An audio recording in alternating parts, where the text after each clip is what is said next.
자, 강재춘 원장입니다. 자, 오늘은 아토피 환자들 중에서 보면은 우리가 눈 주변이라든지 입 주변, 또 팔꿈치 내측이나 또 무릎, 오금 주변으로 염증과 가려움증이 잘 생기죠. 그 이유는 뭘까요? 그 궁금증에 대해서 좀 설명을 드리겠습니다. 자, 눈, 입, 또 목 주변, 그 다음에 팔꿈치라든지 팔목, 또 오금 쪽, 발목. 자, 관절 부위죠. 관절 부위에 세균과 바이러스가 잘 침투가 돼서 염증이 잘 발생하는 걸까요? 저는 그렇게 생각하지 않습니다. 아토피는 염증성 피부 질환이죠. 또 가려움증을 동반하고요. 그 외에도 다양한 발적, 발진, 따가움, 화끈거림. 자, 만성화되면은 피부가 색소 침착이 된다든지 태선화, 피부가 두터워지는 거죠. 또 갈라지고 각질, 인설, 또 다양한 건조성의, 탈락성의 증상까지도 생기게 됩니다. 자, 그런데 제일 중요한 것은 아토피 치료에 있어서 또 아토피를 이해하는 데 있어서 제일 중요한 것은 여러분들은 뭐라고 생각하세요? 그냥 아토피가 치료만 되면 될 것 같죠? 하지만 그렇지 않습니다. 증상을 완화시켜주는 방법은 너무나 많습니다. 기존에 알려진 모든 약들도요, 다 증상 완화하고 가려움증 없어지고 염증, 발적, 따가움 그냥 없어집니다. 며칠분만 복용해 보시면 다 알게 됩니다. 논문으로도 학술적으로도 다 검증이 돼 있는 겁니다. 그러니까 약으로 승인을 받았고 지금 시중에 다 유통이 되고 있는 거죠. 그러니까 아토피의 염증 치료, 가려움증 치료의 약들은 효과를 인정받은 겁니다. 하지만 그 약들을 중단을 하게 되면 다시 증상이 악화되고 계속 반복이 된단 말이죠. 자, 그렇다면 그 약은 임시 방편의 효과만 보여주고 있다라는 사실이죠.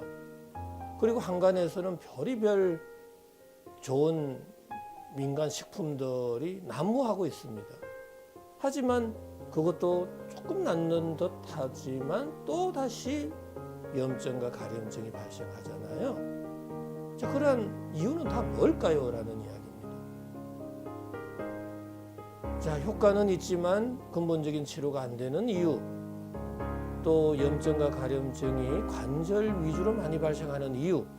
자, 이거에 대해서 오늘 좀 집중적으로 설명을 드리겠습니다. 자, 저번 시간에도 이 아토피성 피부염은 세포의 손상으로 시작이 된다라고 그랬죠. 모든 생명체는 세포로 이루어져 있죠. 세포는 모든 생명체의 구조적, 기능적 단위다라는 사실이죠. 그러니까 뭔가 질병이 생겼다라는 의미는 세포가 기능 저하에 놓였다거나 세포가 손상을 받았다라는 이야기로 해석을 할 수 있습니다. 맞습니다. 모든 병리학 책을 보면 다 질병의 시작은 세포의 손상으로부터 챕터 1이 세포의 손상으로 이루어져 있다는 사실입니다. 그만큼 모든 질병의 시작은 세포의 손상이다. 이렇게 보고 있는 거죠. 자, 근데 세포가 손상을 받는 이유는 너무나 많죠. 세균, 바이러스, 곰팡이 이것뿐만 아니라 다양한 요인이 더 많습니다. 압력, 온도, pH, 전기장, 자기장, 약물, 환경 여건, 물리화학적인 자극, 저산소증, 중금속, 전해질, 이온 이것뿐만 아니라 음식물의 경도, 산도, 표면적, 산화 상태 등에 따라서도 이 세포는 기능 저하나 또 세포의 손상을 받게 된다라는 사실이죠. 근데 세포가 손상을 받는 순간 세포 내 미토콘드리아에서의 ATP의 합성의 장애가 생기게 되는 거죠. ATP라는 것은 모든 에너지 발생의 하나의 원초적인 물질로 생각하셔도 됩니다.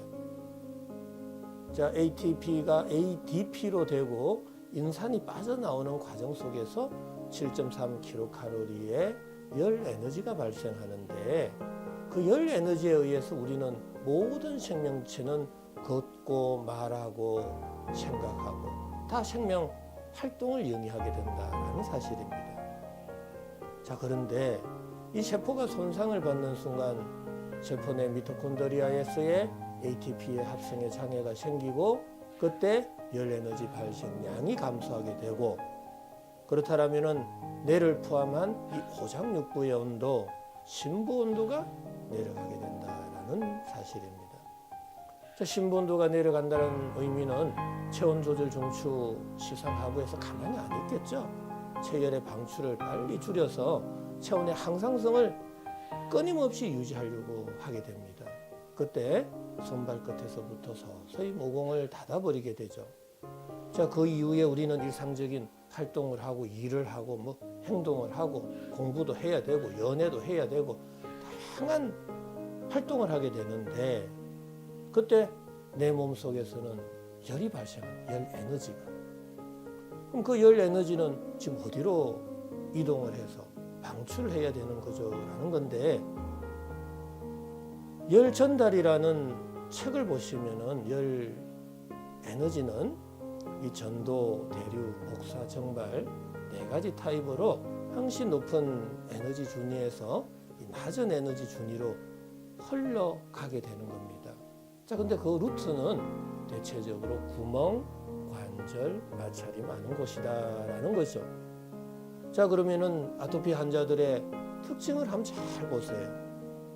관절 부위, 또 눈, 입 주변, 사타구니 주변 그쪽으로 열이 확 쏠려서 피부의 온도가 올라가게 된다라는 사실입니다.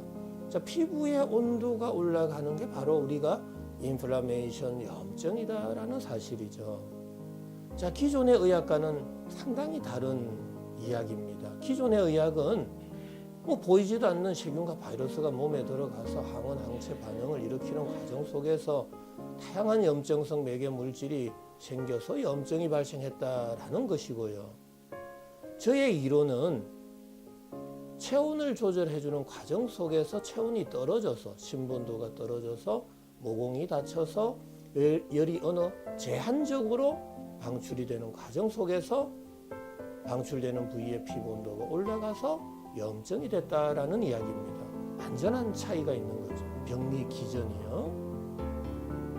자, 그러다 보니까 열 에너지는 구멍이 있는 곳, 또 관절이 있는 부위로 열이, 또 마찰이 있는 부위로 열이 잘 방출이 된다라는 사실이죠. 그래서 눈 주변, 코나 입 주변, 귀 주변, 사타구니 주변, 그 다음에 엘보라든지 또 손목, 또 오금, 발목 그 주변으로 염증이 잘 생긴다라는 사실입니다.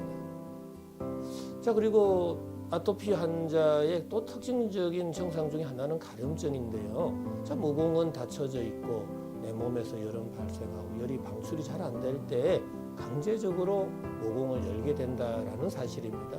바로 그게 가려움증으로 나타났다라는 이야기죠. 자, 그렇다면 시중에 또 한간에 약으로 승인을 받은 약제들은 약을 쓰면은 그냥 진정이 되잖아요. 그 이유를 좀 설명을 드린다라면 그러한 약제들은 세포의 열 에너지 대사를 이렇게 억제를 해버리는 겁니다. 쉽게 말씀드리면 그냥 피부 온도를 낮춰버리는 겁니다. 자, 피부 온도가 낮아지면 발적 염증, 따가움, 화끈거림, 그 다음에 가려움증 뭐 바로 진정이 됩니다. 몇 번 드셔보면 금방 알게 돼요. 너무 효과가 드라마틱하고 제 입장에서는 효과가 너무나 좋다고 저도 인정하는 바입니다. 하지만 그 약들은 또 중단을 하면 다시 왜 리바운드 현상이 생긴다거나 왜 가려움증이 더 심해지는 이유는 뭐죠? 라는 건데 바로 그 약들은 이 피부 온도를 낮춤과 동시에 세포의 열 에너지 대사를 다 억제를 시켜버린 거죠. 그러니까 심부 온도까지 낮아진 걸로 보셔야 됩니다. 자, 심부 온도가 낮아져 버리면 모공은 또 더 다치겠죠. 자, 약을 먹을 동안에는 피부 온도가 내려가서 가려움증과 염증은 진정되겠죠. 하지만 심부 온도가 내려갔다는 의미는 그만큼 또 모공은 더 다쳐지게 되는 건데, 그 이후에 또 우리는 밥을 먹고 활동을 하면 열은 발생하고 그 열이 나가지 못할 때는 또 구멍이 있는 곳, 관절이 있는 곳, 마찰이 있는 곳으로 열이 또 쏠리게 되면 그때 또 염증과 가려움증이 또 발생하게 된다라는 사실입니다. 자, 그러니까 계속 반복이 되고 낫지를 않았던 이유가 되는 것이죠. 자, 이제 왜 약을 먹고 나면 진정됐다가 약을 먹지 않으면 다시 반복이 되는 이유 아시겠습니까? 자, 그리고 왜 아토피나 가려움증은 왜 관절 쪽으로, 구멍 쪽으로 왜 잘 발생하는 이유에 대해서도 아시겠죠. 자, 그렇다면 이 아토피성 피부염, 또 가려움증, 그 다음에 더더욱 중요한 염증 치료는 근본적으로 어떻게 해야 되는 걸까요? 저는 세 가지의 치료 원칙을 제시하고 있습니다. 일단은 제일 먼저 세포의 기능을 활성화시켜 줘야 되겠죠. 그 의미는 심부 온도를 올려야 되겠다라는 이야기입니다. 자, 그 다음에 닫혀져 있는 모공은 열어줘야 되겠고, 열이 쏠려서 피부 온도가 올라간 그 피부 온도는 낮춰줘야 된다라는 이야기입니다. 자, 심부 온도 올리고 모공은 열어주고 피부 온도는 낮춰줄 때 열은 전신으로 골고루 분산이 되겠죠. 열이 골고루 분산이 되면 어느 한쪽으로 열이 치우쳐져서 방출이 안 될 겁니다. 바로 그때 염증이 치료되고요. 열이 전신으로 골고루 분산되니까 가려움증까지도 없어지는 거죠. 그래서 아토피는 근본적인 치료가 가능하다라는 사실입니다. 하지만 이 심부 온도 올리고 피부 온도 낮추고 모공을 열어주는 이 방법과 반대가 된다라면, 자, 이거는 인체 물리학적인 관점이라 이 세 가지 원칙에 벗어나면 치료는 참 어렵다라는 사실입니다.